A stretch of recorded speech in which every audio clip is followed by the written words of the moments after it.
Tuhan, terima kasih untuk kasih setia dan pemeliharaan-Mu dalam hidup kami. Terima kasih untuk kesehatan, damai sejahtera, perlindungan Tuhan di sepanjang minggu, sehingga kami bisa kembali belajar firman Tuhan. Satu hal yang indah di mana kami bisa diperlengkapi dengan kebenaran firman yang selalu meneguhkan, menguatkan kami, menghindari kami dari berbagai macam ajaran yang tidak sesuai dengan firman Tuhan. Di satu sisi juga memperlengkapi kami menjadi orang percaya yang lebih baik lagi. Tuhan pimpin Bible study kami, biar setiap pengetahuan yang kami terima boleh tertanam di hati dan roh kami, dan juga kami lakukan dalam kehidupan kami. Terima kasih Bapa, dalam nama Yesus kami siap untuk belajar firman-Mu. Haleluya. Amin. Amin. Oke, ya, shalom semuanya. Selamat malam sekali lagi. Thank you untuk waktunya. Saudara bisa join. Memang untuk memulai sesuatu itu lebih gampang ya, tapi kalau untuk untuk mempertahankan itu seringkali perlu komitmen ya, karena ada banyak tantangan di dalam hidup kita, kesibukan, untuk memulai, untuk start itu lebih mudah biasanya ya. Tapi untuk mempertahankan sesuatu secara konsisten itu kita semua challenging yang kita mesti hadapi ya di dalam iman percaya kita. Nah, hari ini saya akan melanjutkan lagi pelajaran kita yang sudah tertunda beberapa minggu.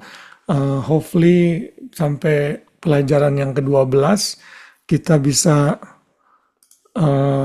selesaikan ini ya. Hari ini kita sudah, halo Hani, Hari, apa kabar? Shalom. Iya, oke, good to see you guys. Alright, kita sampai ke lesson 5, pembenaran ya. Kita sudah belajar lesson yang, Angel join, puji Tuhan.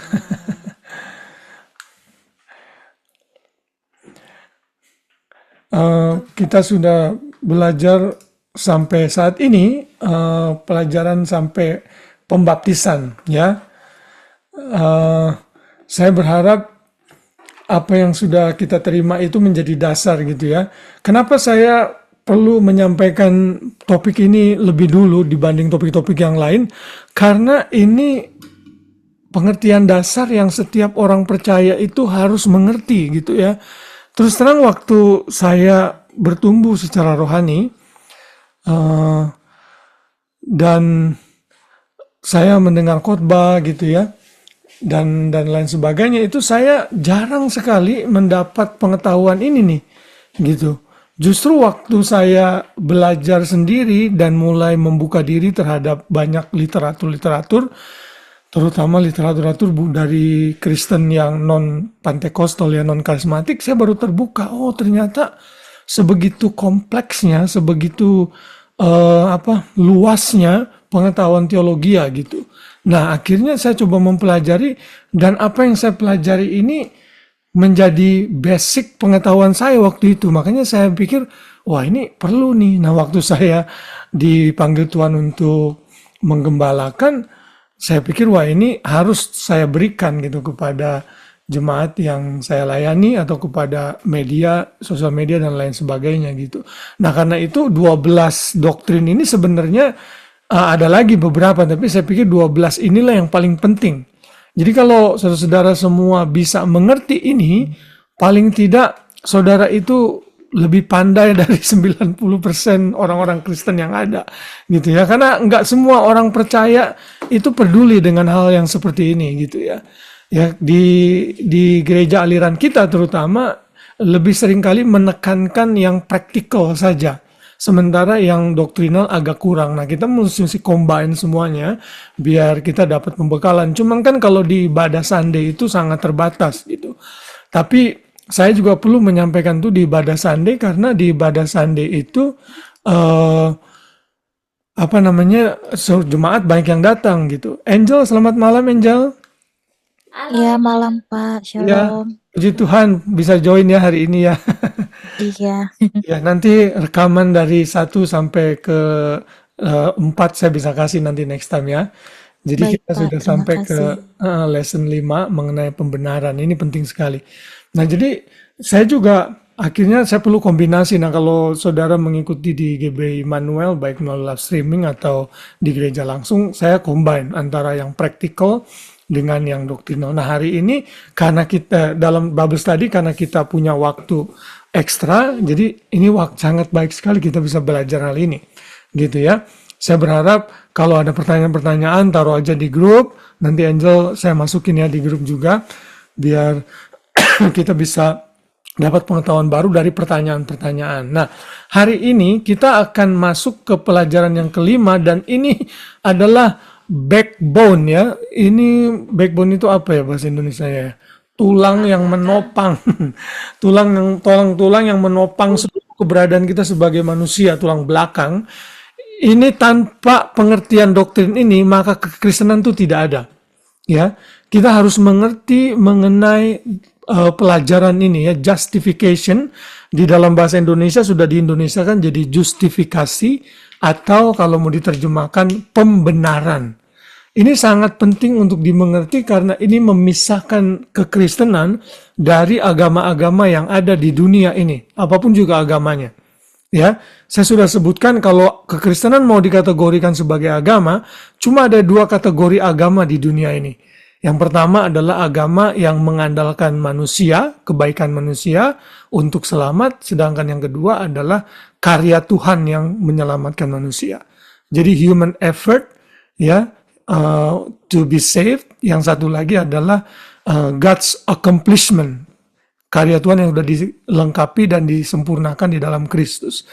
Nah, mengenai justification ini sebenarnya muncul pada abad ke-15 pada saat Martin Luther memprotes teologi Roma Katolik. Ya, Roma Katolik itu kan kita mengerti mereka mengajarkan banyak ajaran-ajaran yang tidak sesuai firman Tuhan. Salah satunya adalah pada waktu itu kalau orang mau selamat, mereka mesti beli surat penghapus hutang. Jadi hanya orang-orang kaya yang bisa selamat kalau kayak begitu. Yang miskin gimana? Nah, Martin Luther memberontak lalu dia tulis tesis 90 something tesis di Wittenberg di gereja di Jerman untuk menolak apa yang Roma Katolik ajarkan. Akhirnya keluarlah reformer, orang-orang reform, lalu keluarlah juga aliran Protestan dari kata protes, memprotes Roma Katolik pada saat itu. Lalu yang terkenal ungkapan dari Martin Luther adalah sola fide, ini ya by faith alone, sola scriptura by Bible alone, sola gracia by grace alone, soli deo gracia, semua untuk kemuliaan bagi nama Tuhan. Itu yang penting di dalam sejarah gereja yang perlu kita ingat. Nah, Martin Luther itu juga bergumul, bahkan dia sempat dipenjara, dikucilkan karena memberontak terhadap terhadap doktrin Roma Katolik. Kita tahu Roma Katolik itu berkata yang berhak menginterpretasikan Alkitab itu cuma paus dan golongan mereka saja. Tentunya ini tidak tepat gitu. Akhirnya orang-orang jadi nggak punya kebebasan untuk menafsirkan sebuah ayat atau pasal atau kitab. Nah, dengan adanya Martin Luther, akhirnya setiap orang disadarkan, oh ternyata apa yang kita terima selama ini tidak benar. Nah, kalau kita mengerti mengenai justification ini, kita akan makin bersyukur kepada Tuhan. Karena sesungguhnya keselamatan yang kita peroleh itu hasil dari karya Tuhan semata-mata. Tidak ada dari kontribusi dari kita. Nah, sekarang kita masuk ke definisi dulu. Apa itu justification? Kalau menurut Oxford Dictionary, definisi secara umum, secara global, bukan mengacu kepada Alkitab, definisinya tuh simpel saja, suatu tindakan untuk menunjukkan sesuatu untuk menjadi benar atau masuk akal. Ya. Jadi orang yang tadinya salah bisa jadi dinyatakan benar, atau yang tindakannya salah dinyatakan benar. Nah, itu definisi umum. Tapi kita tidak mau definisi ini ya. Definisi yang Alkitabiah itu adalah seperti ini. Ya. Kata dibenarkan berarti dinyatakan atau diberlakukan sebagai benar atau tidak bersalah. Jadi ini sebenarnya istilah hukum yang diberikan kepada seseorang yang sebenarnya dia salah, tapi dinyatakan kamu tidak bersalah. Kenapa? Karena ada orang lain yang menggantikan. Gitu ya. Jadi kamu sekarang tidak salah lagi.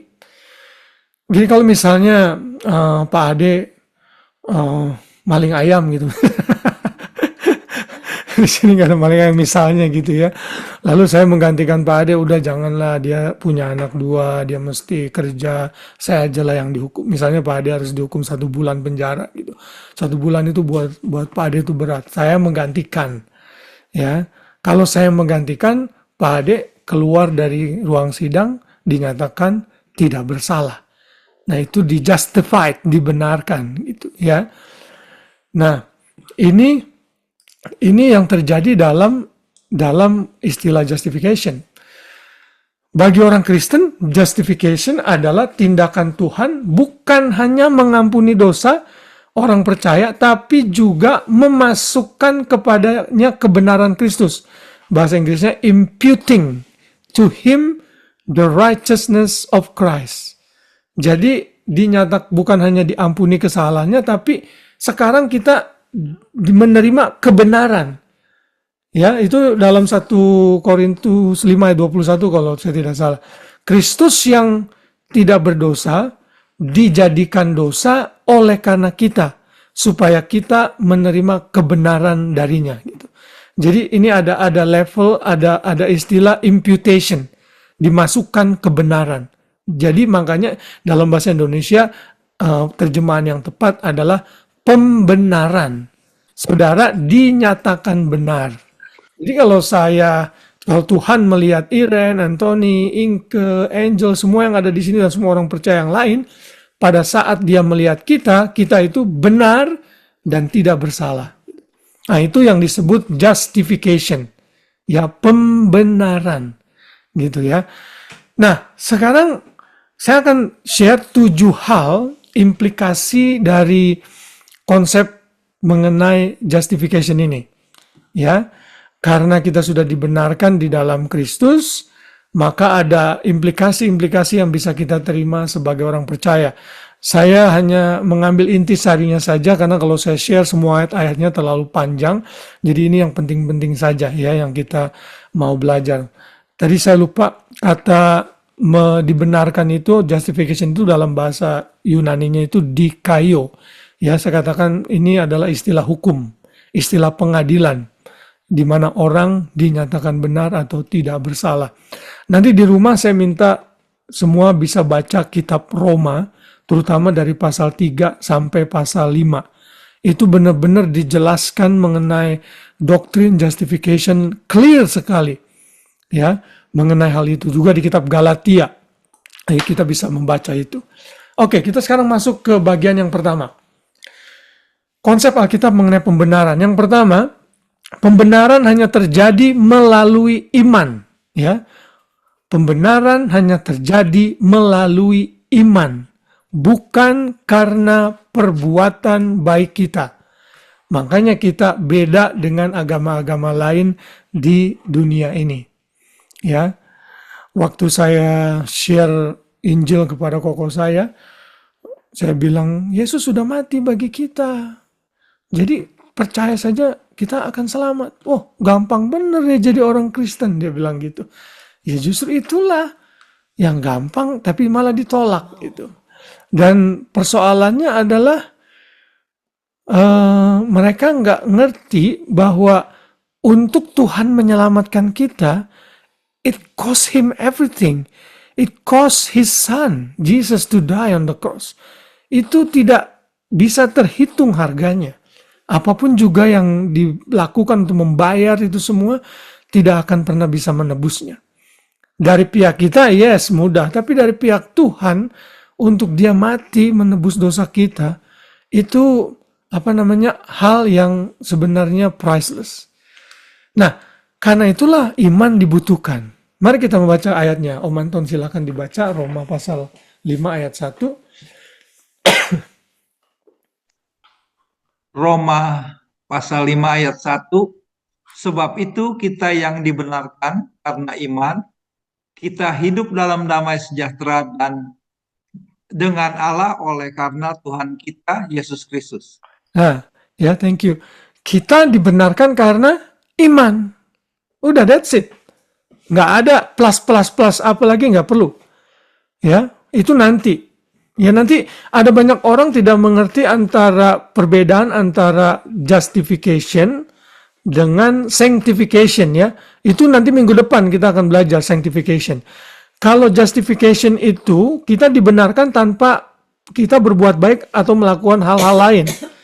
Sedangkan setelah kita dibenarkan, kita mesti hidup berbuah, melakukan perbuatan baik. Nah, itu yang disebut sanctification. Jadi kita mesti bedakan tuh. Ya, jadi nggak bisa dibenarkan karena iman ditambah yang lain-lain. Nah, Roma Katolik itu begitu. Buat mereka, pembenaran karena iman, karena anugerah semata nggak cukup. Mereka mesti dilengkapi dengan sakramen-sakramen. Namanya sakramen of penance, dan lain-lain itu. Banyak sekali yang mereka mesti lakukan. Begitu. Jadi mereka nggak merasa karya Kristus itu nggak cukup. Nah, ini yang Paulus benar-benar marah di jemaat Galatia karena mereka tambahkan Yudaisme. Orang mau selamat, iman tambah sunat. Iman tambah melakukan hukum Taurat. Nah, Paulus bilang, kamu ini kok bodoh banget ya.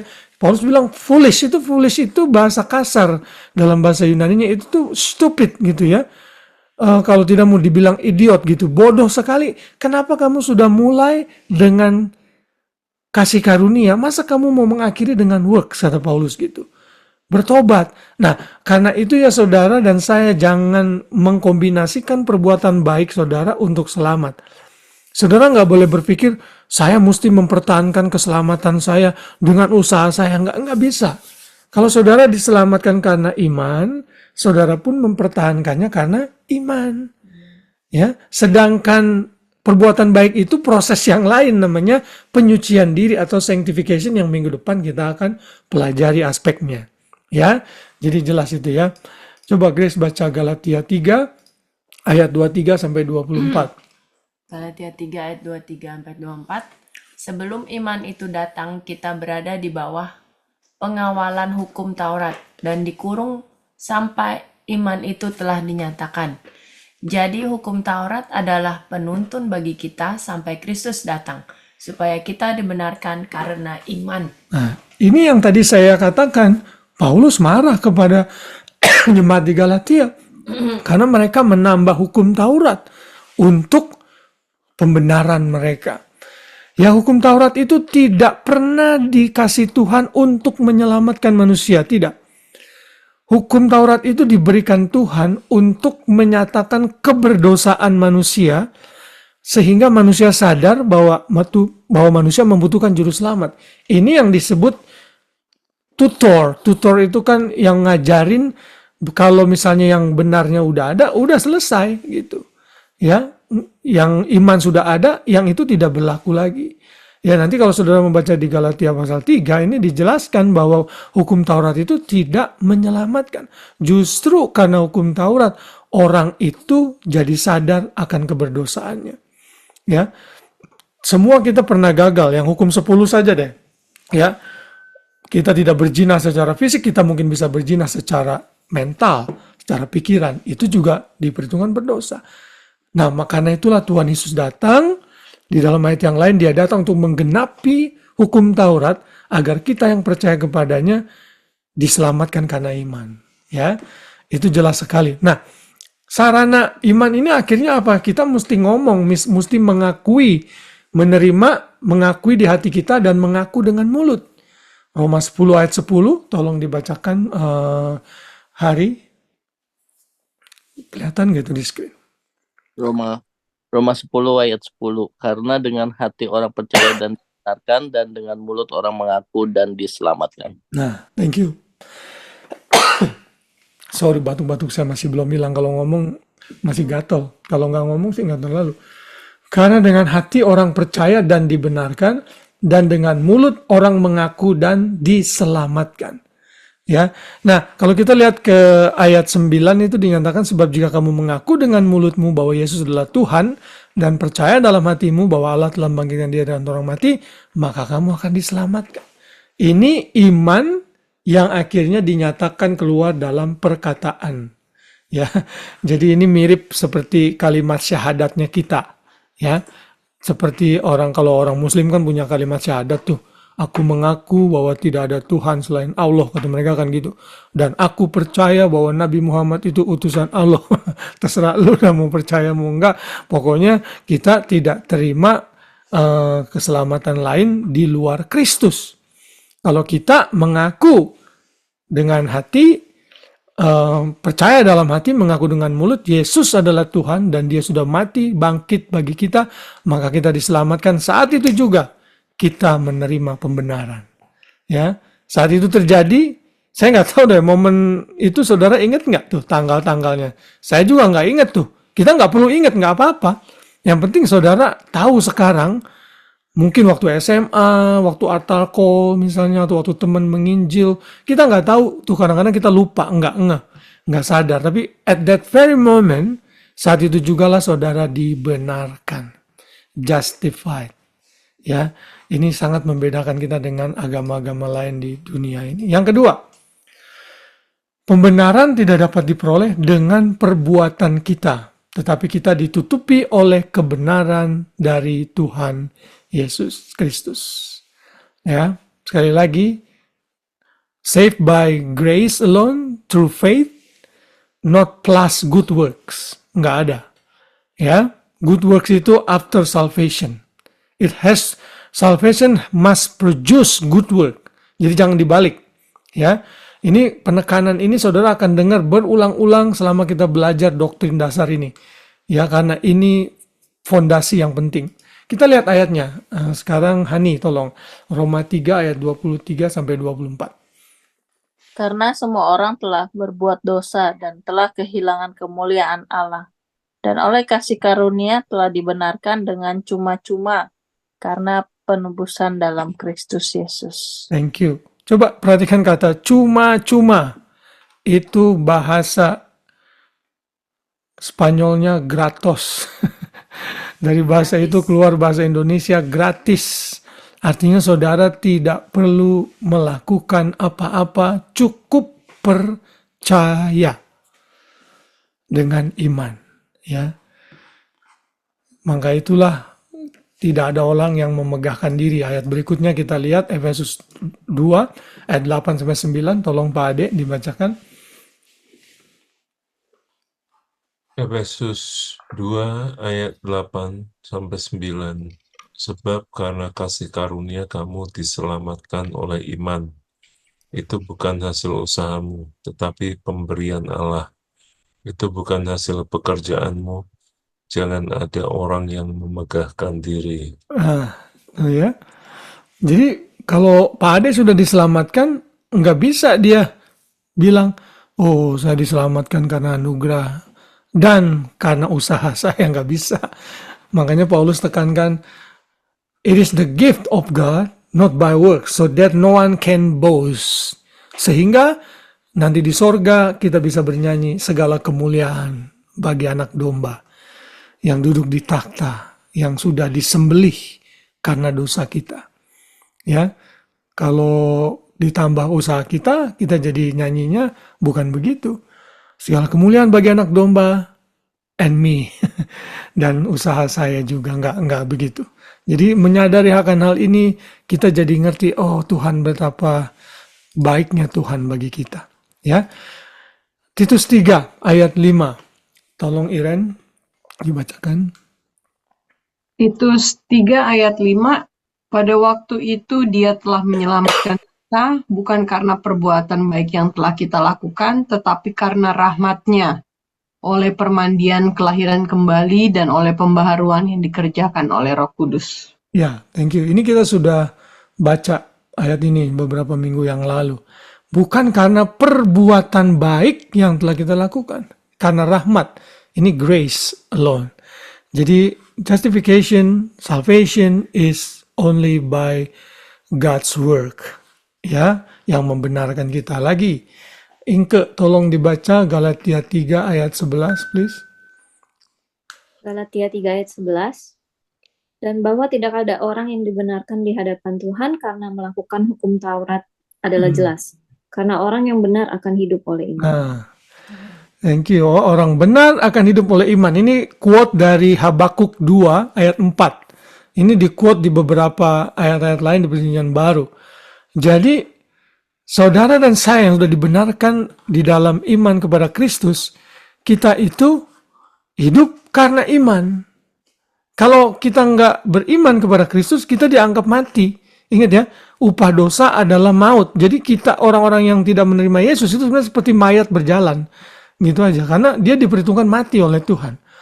Tetapi karena kita menerima Yesus, dihidupkan, lalu kita bisa respon, sejak itu pula kita hidup oleh iman. Nah, kalau kita mau aplikasikan perjalanan hidup kita, day to day itu karena iman kepada Tuhan. Mungkin saudara bergumul dalam satu hal tertentu, kita percaya karena iman Tuhan bisa membawa kita di Australia misalnya ya.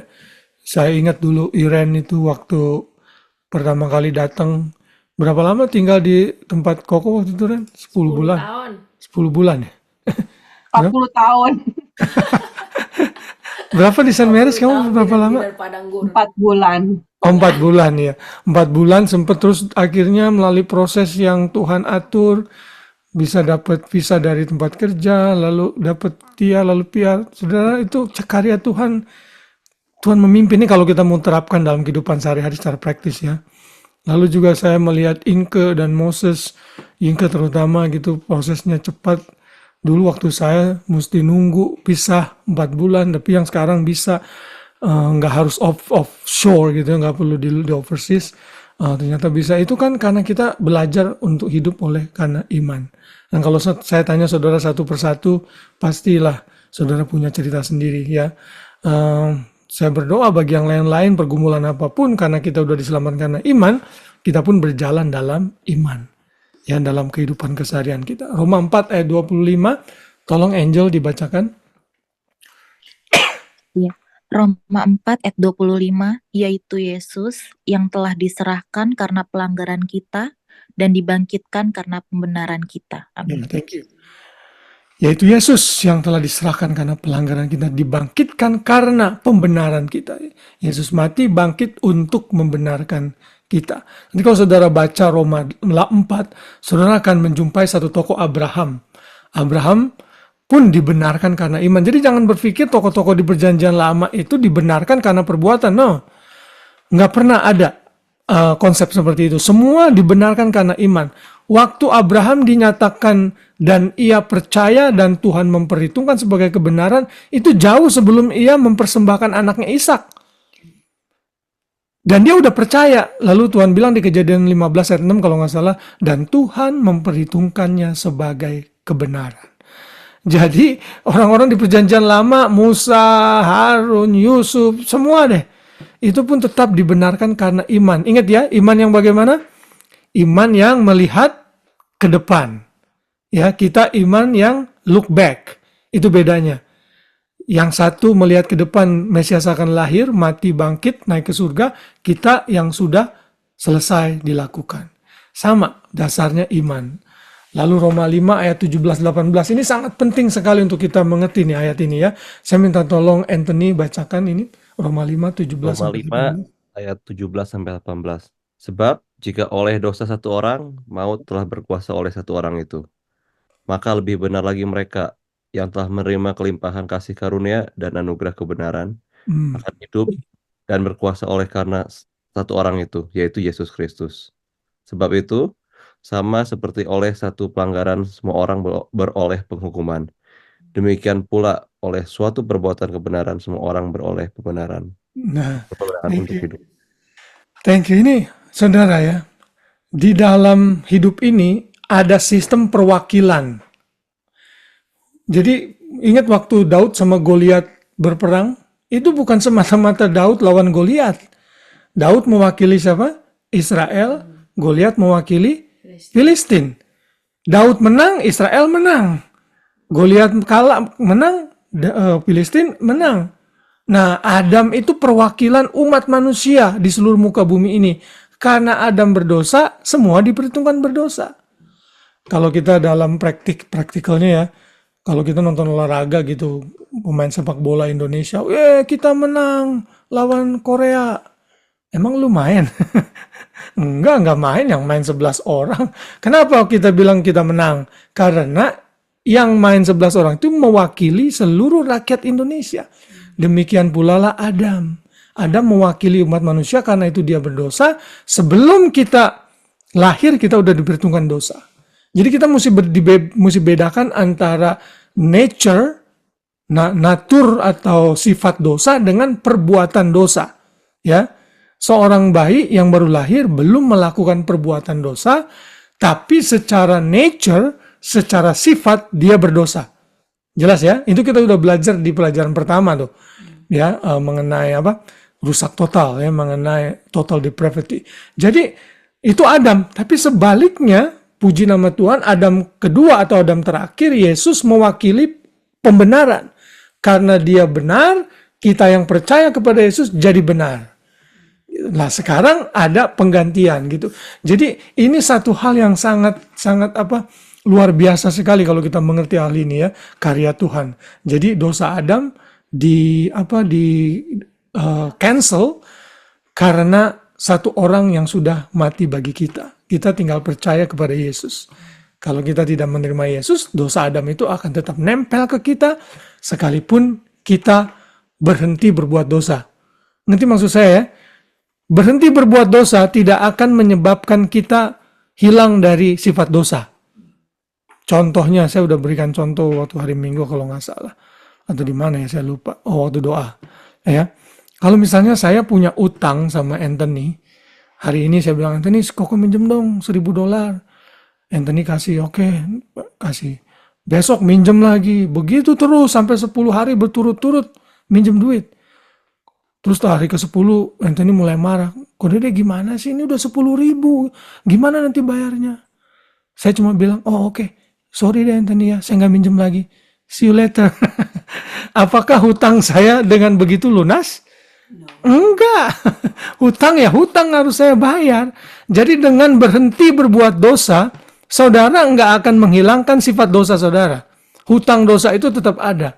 Makanya orang bilang, oh saya udah enggak berdosa, enggak berzinah lagi tuh. Nah, you still sinner. You need to you need to come to Jesus. Mesti repent dan menerima dia sebagai juru selamat. Ya, jadi saya berharap ini bisa dimengerti oleh kita semua dan saudara menyadari betapa luar biasanya karya Tuhan bagi kita. Yang ketiga, justification is a completed work of God and it is instantaneously. Jadi ini instan ya, pekerjaan Tuhan yang sudah selesai dan terjadi secara instan. Langsung, otomatis. Roma 3, balik ke Om Anton lagi please. Roma 3 ayat 28. Roma 3 ayat 28, karena kami yakin bahwa manusia dibenarkan karena iman dan bukan karena ia melakukan hukum Taurat. Nah, diulang lagi ya, ada banyak-banyak ayat mirip-mirip ya, diulang lagi. Roma pasal 4 ayat 2, Grace. Roma 4 ayat 2. Sebab jikalau Abraham dibenarkan karena perbuatannya, maka ia beroleh dasar untuk bermegah, tetapi tidak di hadapan Tuhan. Nah, ini yang tadi saya sebut ya, mengenai Abraham. Saya nggak perlu ulangi lagi. Lalu ayat yang berikutnya, saya minta tolong Hari untuk dibacakan Galatia 2 ayat 16. Galatia 2 ayat 16. Kamu tahu bahwa tidak seorang pun yang dibenarkan oleh karena melakukan hukum Taurat, tetapi hanya oleh karena iman dalam Kristus Yesus. Sebab itu kami pun telah percaya kepada Kristus Yesus, supaya kami dibenarkan oleh karena iman dalam Kristus dan bukan oleh karena melakukan hukum Taurat. Sebab tidak ada seorang pun yang dibenarkan oleh karena melakukan hukum Taurat. Amen, thank you. Jadi ini proses yang terjadi secara langsung, komplit, selesai. Makanya Tuhan Yesus bilang, tetelestai, sudah selesai, waktu dia di kayu salib. Nanti ya kalau saudara membaca Galatia pasal 2 ini, Paulus itu mengecam Petrus. Karena Petrus waktu itu lagi kumpul-kumpul nih sama orang Yahudi, ada Gentile gitu ya. Tiba-tiba orang Gentile tuh bawa makanan yang disebut haram. Yang diperhitungan haram di perjanjian lama. Mungkin ada yang bawa babi guling kali ya. Lalu si Petrus tiba-tiba menjauh.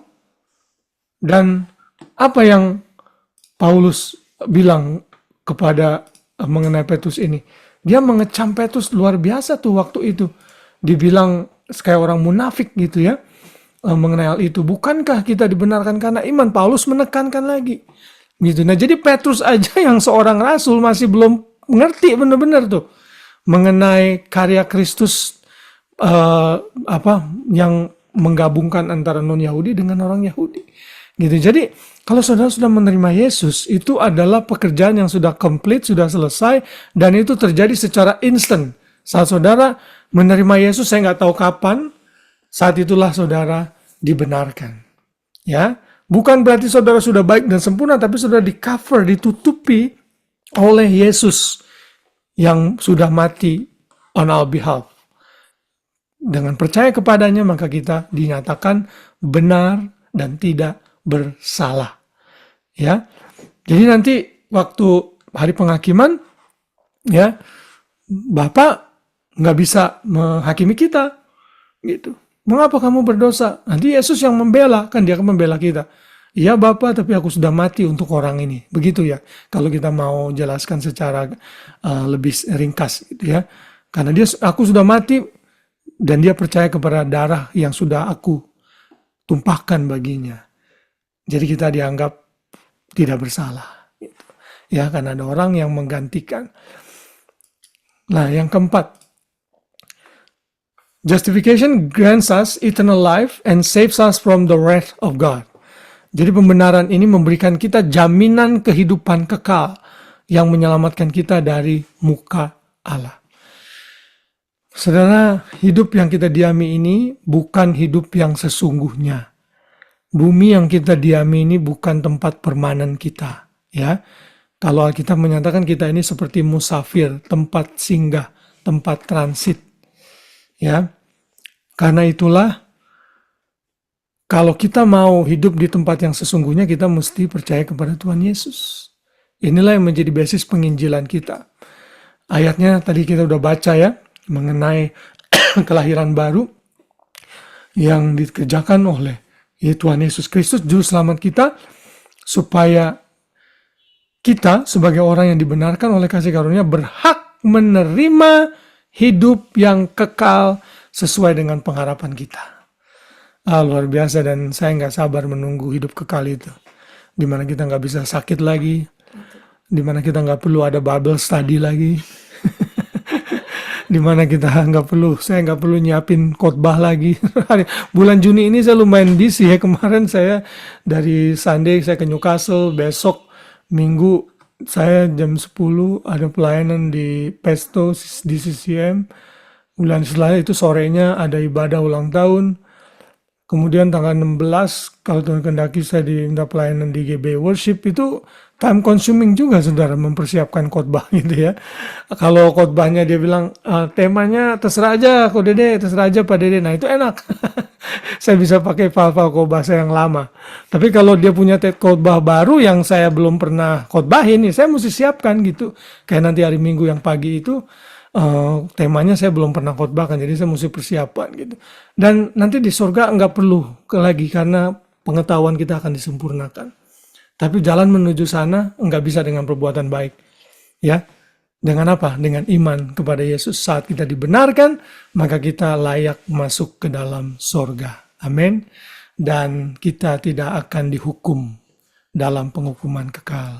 Ayat yang berikutnya, tadi saya sampai mana ya tadi saya? Hari ya? Oh, Hani sekarang. Tolong. Roma 5 ayat 9, lebih-lebih karena kita sekarang telah dibenarkan oleh darahnya, kita pasti akan diselamatkan dari murka Allah. Nah, ya.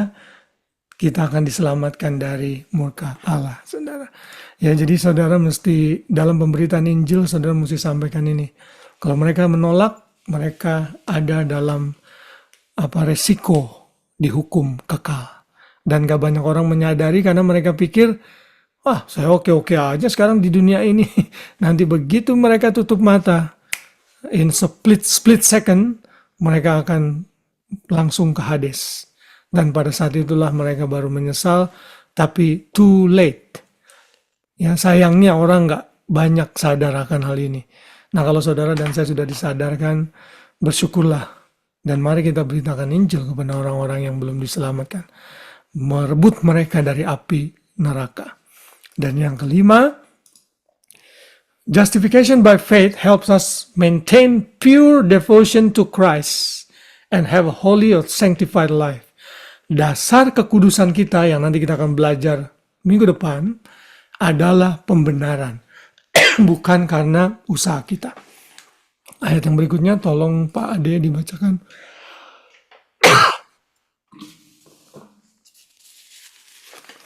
1 Korintus 6 ayat 11. Dan beberapa orang di antara kamu demikianlah dahulu, tetapi kamu telah memberi dirimu disucikan, kamu telah dikuduskan, kamu telah dibenarkan dalam nama Tuhan Yesus Kristus dan dalam Roh Allah kita. Ya, thank you. Ya, nanti kita akan belajar minggu depan bahwa ternyata sanctification juga ada bagian yang sama, sejajar dan terjadi bersamaan dengan justification. Karena di sini jelas tuh, you were washed, you were sanctified, you were justified. Ini semua past tense, berbarengan. Tapi nanti konsep sanctification yang berikutnya adalah ada progressive sanctification. Selama masih hidup bagaimana? Nah, itu minggu depan kita akan pelajari. Tapi hari ini, ayat ini menyatakan bahwa, kan kalau sudah tahu ya, di jemaat Korintus itu jemaat yang sangat banyak, ya parah. Ada anak yang berhubungan seks dengan mamanya, mungkin mama tirinya ya, kalau nggak salah 1 Korintus pasal 5, kalau saya nggak salah. Ada perpecahan, ada homoseksual, macam-macam. Nah, Paulus bilang, kamu dulu tuh kayak gitu, melakukan itu semua, tapi sekarang kamu jangan lagi kayak gitu, berhenti. Kenapa? Karena kamu sudah dibenarkan. Karena kamu sudah dibenarkan, kamu punya kuasa dan kemampuan untuk hidup benar. Itu maksudnya. Dan tidak melakukan dosa lagi. Bukannya tidak melakukan dosa sempurna ya, kita nggak akan pernah mengalami sempurnaan selama di dunia ini. Kita tidak hidup di dalam dosa, itu kuncinya. Coba deh, saya mau tanya deh, misalnya siapa ya? Inke, coba saya mau tanya. Inke, waktu Inke misalnya sadar berbuat dosa, melakukan kesalahan, apa yang muncul di hati kamu, Inke? Rasa bersalah. Ini yang membedakan kita dengan orang dunia. Orang dunia itu mereka lakukan dosa ya biarin aja, mereka anggap itu sebagai enak-enak aja. Nah, Tuhan itu kasih Roh Kudus di hati kita untuk mengingatkan. Jadi kita ada rasa, aduh Tuhan, saya merasa kotor. Akhirnya kita mulai bangkit lagi, tolong saya Tuhan gitu. Tapi please ya, kalau udah ada rasa bersalah gitu, jangan saudara dikungkung dengan rasa bersalah sehingga saudara merasa nggak layak. Udah malas, saya nggak mau lagi baca Alkitab. Udah saya nggak mau ke gereja, Tuhan saya hina, saya najis. Nih, jangan begitu ya. Saudara bangkit lagi, back to the cross. Ya ingat, ya Tuhan, saya sadar, saya salah, saya tahu sekarang saya udah dibenarkan, saya mau melangkah lagi dengan iman, ampuni saya. Udah gitu melangkah lagi. Kalau jatuh lagi, terus begitu nanti ya, kalau saudara konsentrasi terus dengan salib Kristus. Tahu-tahu saudara sadar, kok yang itu biasa saya lakukan sekarang udah nggak lakukan lagi ya. Nah, akhirnya apa? Kuasa Roh Kudus yang memampukan saudara. Makanya justification itu memampukan kita hidup dalam kebenaran. Kalau ada orang Kristen yang ngerti ini tapi masih hidup dalam dosa, saya percaya orang itu nggak sungguh-sungguh lahir baru. Simple as that. Ya, buah itu harus muncul dari pohon yang baik. Dan kalau pohon kita baik, pengertian kita baik, akar kita baik, maka hidup kita pun akan jadi baik. Ya, nah itu yang kelima. Lalu yang keenam, saya lupa, saya diingatkan lagi. Makanya ada ini ngomongin soal LGBT ya. Ada pertanyaan begini, bisakah orang Kristen at the same time jadi LGBT, tapi sekaligus orang Kristen? Jawabannya apa? Nggak bisa. Kalau dia sudah percaya Yesus, dia mesti pelan-pelan hilangkan behavior itu. Dia mungkin bisa sesekali jatuh, tapi directionnya udah mulai beda. Waktu dia jatuh, itu bukan dianggap sebagai satu kesenangan, tapi sebagai satu rasa bersalah. Aduh Tuhan, saya gagal lagi gitu. Jadi orang percaya itu bukan seek perfection, tapi direction yang berbeda. Ya, kita nggak akan pernah bisa sempurna di dunia ini. Sekarang arah kita untuk menyenangkan Tuhan, beda dengan dulu sebelum kita percaya Tuhan. Ya, nah jadi harus diingat seperti ini. Tapi juga saudara hati-hati nih, karena ada orang yang bilang begini, tapi saya lihat ada orang yang bukan orang Kristen, baiknya luar biasa, jauh lebih baik daripada orang Kristen. Saya lihat orang majelis gereja berantem terus. Ini orang satu ini, aduh baiknya minta ampun, ngasih sedekah, dan lain sebagainya. Ini yang saudara kita mesti hati-hati ya. Yang mereka lakukan itu kita sebut bad good deeds. Nanti maksud saya, bad good deeds itu di hadapan Tuhan itu filthy rags. Ingat ya, yang pertama ya, kain kasa yang kotor, kain kotor. Sekalipun baik seperti itu tanpa Yesus jadi tidak berharga di mata Tuhan. Nah, majelis-majelis itu yang suka berantem karena dia orang percaya, pelan-pelan dia pasti nanti akan berubah dan bertobat. Kalau itu jadi habitnya dia, ya majelis itu mungkin bukan orang percaya gitu ya. Saya dengar ada cerita seorang pendeta waktu dia menginjil di mana gitu ya. Pak, ini pendeta ini diceritain sama anggota majelis yang satu, Pak, di gereja kita, Pak, ada majelis, Pak, yang tenang aja, Pak, kalau kebaktian nanti susah, Pak, dia akan atur, dia akan urus. Oh, ternyata dia pakai kuasa kegelapan. Misalnya waktu hujan ya, dia bisa ngusir hujan gitu.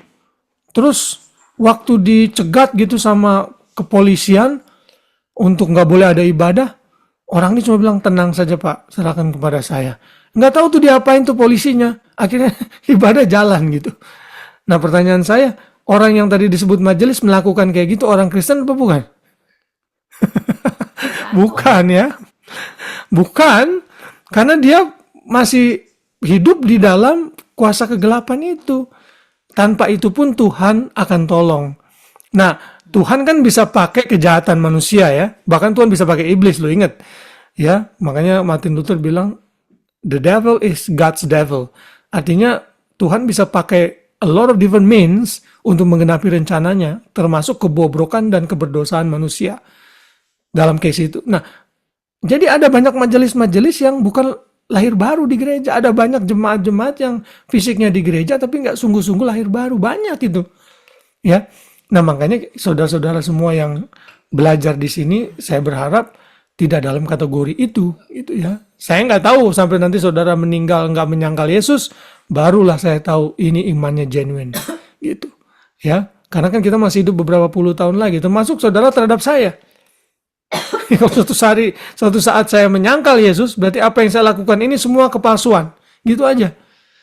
Dan saya sebenarnya nggak sungguh-sungguh lahir baru, dijauhkan Tuhan kiranya. Ini cuma contoh yang ekstrim, ya, dimana kita harus membedakan banyak hal. Yang keenam, justification causes us to have peace with God. Ini sangat penting sekali. Alkitab menyatakan kita ini seteru Tuhan. Sebelum kita menerima Yesus sebagai Tuhan dan Juru Selamat, kita ini musuh Tuhan. Kenapa? Karena kita diperhitungkan orang berdosa. Karena kita seteru Tuhan, mana mungkin kita bisa hidup damai dengan Tuhan. Hanya di dalam Yesuslah kita hidup damai dengan Tuhan. Ayatnya ini ada dalam Roma 5 ayat 1. Iren ya, tolong Ren, dibacakan. Roma 5 ayat 1, sebab itu kita yang dibenarkan karena iman, kita hidup dalam damai sejahtera dengan Allah oleh karena Tuhan kita Yesus Kristus. Thank you. Since we have been justified, ini lagi ya, complete act, ini udah selesai. Have been justified through faith. We may have peace with God through our Lord Jesus Christ. Ini true peace ya, bukannya peace, false peace gitu ya. Ada orang yang nggak percaya Yesus bilang, enggak kok, saya oke-oke aja, saya damai aja. Nah itu false peace tuh, menurut firman Tuhan. Ya, kita punya true peace. Nah, damai dengan Tuhan ini nanti akan membuat kita memiliki damai sejahtera dalam hidup ini. Sekalipun kesulitan, masalah, persoalan datang, kita tahu Tuhan gak akan meninggalkan kita. Makanya Yesus bilang, damai sejahtera aku tinggalkan bagimu. Damai sejahtera aku berikan kepadamu. Damai sejahtera yang kuberikan kepadamu tidak sama seperti yang dunia berikan. Let not your heart be troubled, neither let it be afraid, kata Tuhan Yesus. Ini penting sekali ya, untuk dapat peace in God, we have to have peace with God first. Kalau enggak akan bisa. Ya, dan saya berharap saudara yang sudah dibenarkan, kita yang sudah dibenarkan mengerti kebenaran ini, sehingga kita tidak lagi takut-takut menghampiri takhta karunia Tuhan. Saudara, saat saudara berdosa, misalnya saudara mau melayani ya, suka nggak ada tuduhan-tuduhan ya? Misalnya di sini nggak ada yang WL ya. Angel. Oh, Angel misalnya, Angel atau Inke lah, singer misalnya gitu, atau saya lah mau khotbah di jalanan ribut sama istri, sama suami, atau karena kesel nendang anjing, nendang kucing, nendang pagar dan lain sebagainya. Itu kalau saudara nggak hati-hati ya, saudara waktu melayani itu iblis akan pakai itu untuk menuduh saudara. Waktu kita angkat tangan, mari kita menyembah Tuhan. Ada suara di hati kita, munafik loh. Tadi pergi ke gereja marah-marah begitu itu ya. Nah kalau saudara ingat begitu, saudara langsung balik lagi ke salib Kristus. Saudara akui, ya memang saya tahu saya salah, tapi Tuhan sudah membenarkan saya. Sekarang saya bangkit lagi maju. Jadi jangan saudara malah melempem. Itu iblis maunya kayak gitu. Ya kan? Makanya kadang-kadang kalau ditanya sama pendeta, gimana nggak ke gereja? Aduh Pak, lagi banyak masalah. Justru lagi ada masalah datang. Jangan malah nggak cari Tuhan. Lagi ada masalah justru layani Tuhan. Sibuk dengan Tuhan. Make your mind active gitu. Ya. Saya kan udah bilang berkali-kali, kenapa saya masih capek-capek bikin renungan, saya bikin renungan malam. Itu sebenarnya buat saya, agar saya keep, pikiran saya itu tetap bekerja gitu. Kalau enggak, saya jadi idle, menganggur. Kalau menganggur, nanti jadinya nggak berfungsi dengan baik gitu. Nah, kita yang sudah didamaikan dengan Kristus, harus mengerti bahwa damai Kristus itu memenuhi kita dan ada dalam kita, sekalipun kita setelah jatuh dalam dosa. Ya, kita nggak, yang kita hilang itu fellowship-nya, relationship-nya nggak akan bisa hilang. Sama Iren punya anak namanya Gav ya, sama Samuel. Kalau anaknya buat kesalahan, itu relationship-nya dia sebagai anak nggak akan pernah hilang tuh. Kalau si Sam mainin api gitu, ya dia, kamu kurang ajar bener sih mainin api. Mulai dari sekarang kamu nggak anggap kamu sebagai mama lagi. Mama gak anggap kamu sebagai anak lagi. Nggak ada kayak gitu. Ya. Atau kalau yang udah teenager biasanya kalau berbuat salah gitu, fellowship-nya yang hilang. Jadi kurang enak. Nah, dengan cara minta ampun, mohon maaf, fellowship bisa restore. Itulah damai dengan Kristus. Yang terakhir, justification strongly related to the teaching of election. Pembenaran sangat berhubungan erat dengan pengajaran atau doktrin pemilihan yang nanti kita akan pelajari di akhir lesson ini. Saya berharap pada lesson ini semua hadir, karena ini doktrin yang sangat sulit dimengerti dengan akal kita. Ya, saya tidak akan berikan di sini, nanti di pelajaran yang ke-12, the doctrine of election. Terus terang, saya belum pernah membuat khotbah dalam topik election ini, jadi ini akan perlu preparation yang cukup lama buat saya, tapi saya akan kerjakan. Ya, saya akan lihat berbagai macam dimensinya mengenai pemilihan. Jadi justification itu sangat erat sekali dengan pemilihan. Kita bisa dibenarkan karena kita sudah dipilih oleh Tuhan. Nanti saudara tanya, lalu gimana dengan orang-orang yang nggak dipilih? Bagaimana nasib mereka? Nah, nanti kita belajar ya di pelajaran ke-12. Roma 8 ayat 30 ayat terakhir, Inke tolong dibaca please. Roma 8 ayat 30, dan mereka yang ditentukannya dari semula, mereka itu juga dipanggilnya. Dan mereka yang dipanggilnya, mereka itu juga dibenarkannya. Dan mereka yang dibenarkannya, mereka itu juga dimuliakannya. Oke, thank you. See, kalau lihat bahasa Inggrisnya ya, semua itu past tense dan sudah selesai. Called, justified, Predestined. predestined ini chosen, sama dengan chosen, called. Jadi orang, saudara yang sudah ada di sini yang menerima Yesus sebagai Tuhan dan Juru Selamat, termasuk saya, kita itu semua sudah ditentukan untuk selamat. Nah, bingung kan? Jadi yang nggak terima Yesus ditentukan untuk masuk neraka. Itu bagaimana? Nah, lalu di mana usaha manusia?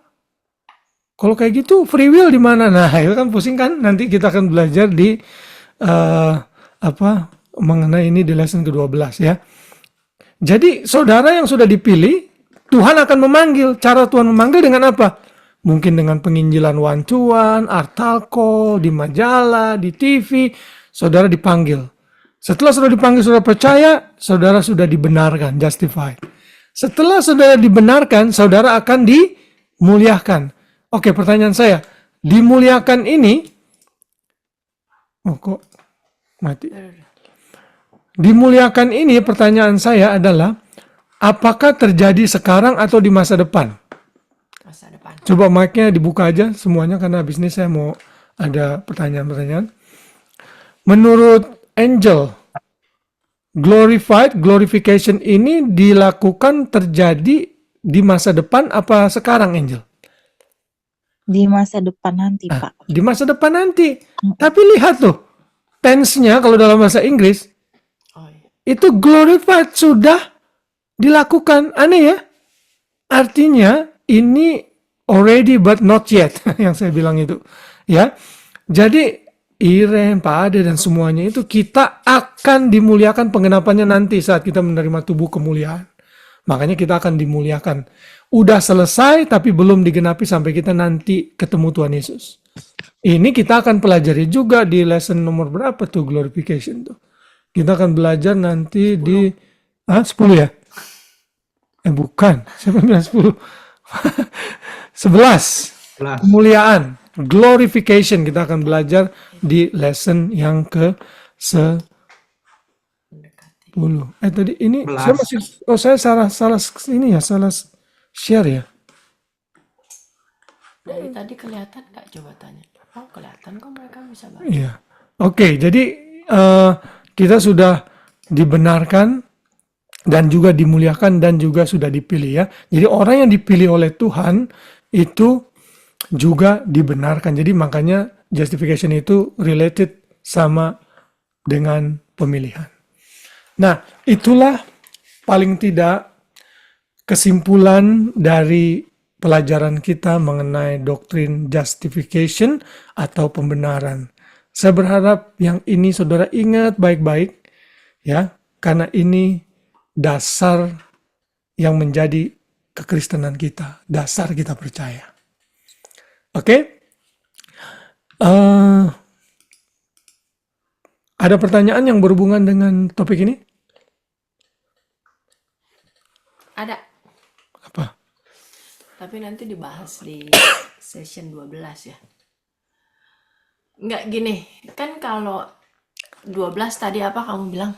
Pemilihan. Pemilihan. Nah, kalau misalnya iman, itu kan tadi di Roma berapa tuh ada dibilang kan? Oleh iman kita percaya gitu ya. Tapi iman itu sendiri itu diberikan kepada kita sama Tuhan, apa iman kita itu kita yang fully control, apa Tuhan yang kasih? Nah, kalau menurut Alkitab, iman itu sendiri adalah pemberian dari Tuhan. Ya kan? Nah, kalau gitu kan karena iman kita dibenarkan. Nah, kalau Tuhan nggak kasih iman itu kepada orang yang misalnya nggak dipilih gitu, nah kita capek-capek juga menginjil nggak ada gunanya dong. Nah, itu dari sudut pandang kita manusia yang tidak mau tahu. Karena kita nggak tahu orang pilihan itu siapa aja, jadi kita lakukan aja tugas kita. Tapi dari perspektifnya Tuhan, perspektifnya Alkitab, semua yang kita miliki dalam keselamatan termasuk iman itu adalah gift from God, pemberian dari Tuhan. Ya, ada banyak ayatnya itu mengatakan tidak ada orang yang datang kepadaku kalau kalau ia tidak dipanggil oleh Tuhan. Jadi iman sendiri pun pemberian. Nah, memang ini nanti akan kita bahas secara mendetail di lesson yang ke-12. Jadi begini loh, kalau saudara mengalami kebingungan di dalam belajar Alkitab, itu bukan berarti Alkitabnya yang salah lalu atau kita berusaha cari-cari cara untuk menjelaskan dengan akal kita, akhirnya destroying the truth gitu. Jadi kalau simpelnya menurut Alkitab, tugas kita memberitakan Injil, ya, karena Tuhan memerintahkan. Yang kedua, karena kita nggak tahu orang pilihan itu siapa. Kalau misalnya saya tahu di jidatnya Iren ada tulisan artinya elected, ya udah saya nggak usah menginjil. Tapi kan karena kita nggak tahu, ya udah kita menginjil, ya kan? Nah lalu dari pihak Tuhan, sebenarnya Tuhan tahu siapa yang akan menolak, siapa yang akan menerima. Itu dari pihaknya Tuhan, gitu, ya kan? Dari pihaknya Tuhan udah ngerti siapa yang akan masuk surga, siapa yang masuk neraka. Dari pihak kita bertanggung jawab mengambil keputusan untuk respon. Nah ini kan dua hal yang saudara nggak bisa gabungkan. Kalau saudara gabungkan yang satu akan menghancurkan yang lain, demikian juga sebaliknya. Biarkan aja itu ada. Makanya dalam Yohanes 3:16, karena begitu besar kasih Allah akan dunia ini, sehingga ia mengaruniakan anaknya yang tunggal, itu kan karya Tuhan. Supaya setiap orang yang percaya, tuh lihat. Setiap berarti semua dong. Setiap orang yang percaya, nggak semua yang percaya saja. Di satu ayat aja kita lihat ada kombinasi itu. Karya Tuhan, manusia percaya. Udah leave it as it is. Kalau mau digabungkan akhirnya jadi menghancurkan. Makanya dalam dunia teologi muncullah orang-orang Armenianism, ada lagi Calvinism. Orang Armenia bilang, oh enggak, manusia harus beriman, harus taat, harus mengambil keputusan, free will-nya digunakan. Kalau enggak, nah itu kan Calvinis bilang, oh enggak, itu karya Tuhan sepenuhnya. Yang baik adalah nggak usah dipertentangkan, udah terima aja. When we are saved by grace and glory to God alone. When we are not saved because you reject salvation that has been offered to you. Gitu aja udah, as simple as that. Kalau enggak saudara nanti jadi pusing. Nanti kita akan belajar itu lebih detail di pemilihan. Mau nanya itu sama kayak itu dong yang Matius 22 ayat 14 dong.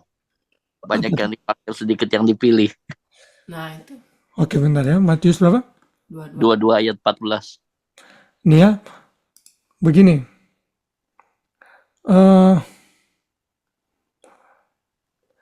Ya saudara saya menekankan kalau saudara membaca sebuah ayat, saudara mesti ngerti konteksnya ya. Jadi jangan hanya ngambil ayat tanpa ngelihat ayat-ayat sebelumnya. Konteks is the king dalam melihat Alkitab. Contoh doang. Ada guru nyanyi perlombaan 17 Agustus. Ya kan, anak-anak kita akan merayakan 17 Agustus, semua nyanyi ya. Lagunya 17 Agustus tahun 45. Oke Bu Guru, anak pertama nyanyi 17 Agustus tahun, oke bagus kamu, mantap. Anak kedua nyanyi 17 Agustus tahun 45. Oke bagus. Nah, anak ketiga nih, pas dia nyanyi 16 Agustus tahun, kamu kok nyanyinya 16 Agustus tahun 45? Salah kamu. Oh, ulang lagi. 16 Agustus, dia nyanyi 16 Agustus lagi. Terus sampai begitu, akhirnya udah kamu gak usah nyanyi. Kamu duduk sana. Terus anaknya bilang gini, Bu, boleh nggak selesain dulu saya nyanyinya? Lalu oke, ya udah terserah kamu dah. Dia nyanyi 16 Agustus tahun 45. Besoknya hari kemerdekaan. Besoknya hari kemerdekaan kita.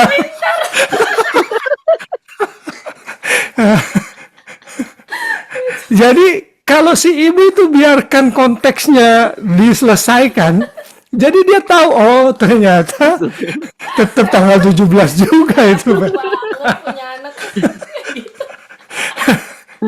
Ini cuma satu contoh aja ya, bahwa konteks itu menentukan. Saudara kalau dengar sesuatu, lihat konteksnya gitu. Jangan hanya lihat satu ayat. Nah, kalau hari baca ayat-ayat sebelumnya itu kan judulnya tuh apa? Perumpamaan tentang perjamuan kawin. Ini kan Yesus memberikan perumpamaan mengenai kerajaan sorga. Ini sebenarnya untuk orang Israel nih, ya. Ada orang yang apa? Bentar. Oh, yang ini nggak ada yang mau Iya, nggak ada yang mau datang kan? Kalau saudara ayat ini kan nggak ada yang mau datang, udah akhirnya panggil aja siapa aja deh gitu. Yang penting mau datang. Nah, lalu akhirnya Tuhan Yesus tutup sebab banyak yang dipanggil, tetapi sedikit yang dipilih. Tunggu, tapi kan ayat ini kan memang itu perumpamaan tentang kerajaan Tuhan. Iya benar. Iya, jadi benar ini bisa di tadi Hari menghubungkannya dengan apa? Dengan Dengan yang doktrin tadi. pemilihan. Hah? Yang tadi Koko bilang itu. Oh, election, pemilihan. Iya. Iya. Artinya tidak semua itu akan masuk surga. Tidak semua orang itu masuk surga. Jadi Tuhan itu dalam kemahakuasaannya menghendaki semua orang diselamatkan. Tapi dia juga tahu tidak semua orang akan menerima. Nah, awal-awalnya kan yang dipanggil itu kan bangsa Israel, ya kan? Tapi karena mereka menolak, akhirnya Tuhan bilang, ya udahlah. Ayat 13 ya, lalu kata raja itu kepada hamba-hambanya, ikatlah kaki dan tangannya, campaklah orang itu dalam kegelapan paling gelap. Di sanalah akan tertatap dan ketak gigi. Ya, tunggu bentar.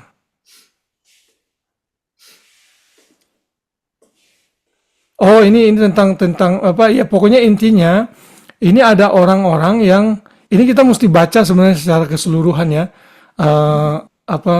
Mengenai perumpamaan ini intinya memang ada orang yang mengandalkan apa kita baca aja ya, kelamaan kali ya.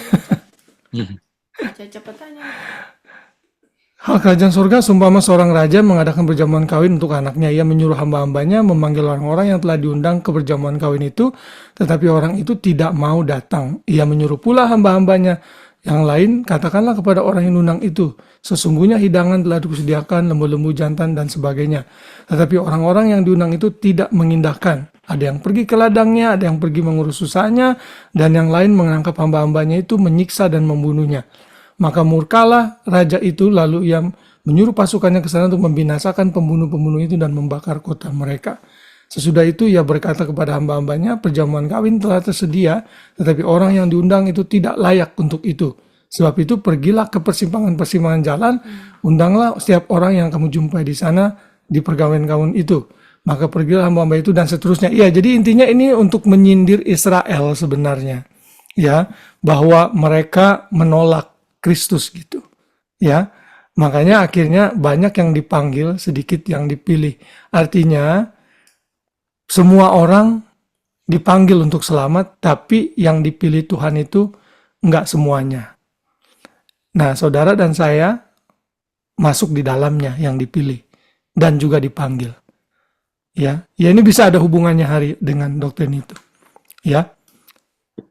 Jadi ingat ya, 17 Agustus ini. 16, sekarang kita 16 satu hari. Besoknya hari kemudian. Oke. Ada lagi?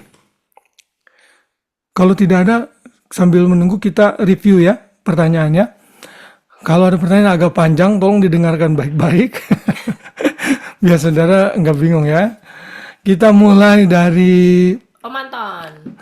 Jangan Om Anton terus pertama-tama nih. Angel. Mulai dari Angel. Siap Angel? Siap, Pak. Ini jawabannya cuma benar atau salah. Nggak apa-apa Angel kalau misalnya salah ya nggak masalah ya. Oke Angel. Justification atau pembenaran adalah tindakan atau usaha manusia untuk dibenarkan di hadapan Tuhan. Pembenaran adalah tindakan Yang lain jangan jawab ya. Atau usaha manusia untuk dibenarkan di hadapan Tuhan. Benar atau salah? Salah. Yang benar gimana, Angel? Yang benar. Yang benar itu pembenaran hanya dilakukan oleh Tuhan, bukan oleh kita. Benar nggak tuh, Pak? Ya, betul. Ya, karya Tuhan Yesus semata. Good, Iya. good. Yang kedua, Enggak. Om Anton. Oh, Siap ya, Om? enggak berurut. Salah satu unsur penting dalam pembenaran, justification, adalah imputing of righteousness bagi orang percaya. Benar atau salah, Om? Imputing. Imputing itu memasukkan kebenaran Tuhan Yesus ke dalam kita, sehingga kita di-cover oleh kebenaran Tuhan Yesus. Benar atau salah? Benar. Benar, iya. Kayaknya kurang yakin ya, Om ya? Enggak imputingnya. Iya, dia benar. Grace. Jangan lihat sono. Kamu lihat sono, jangan lihat screen. Kenapa? Hariap.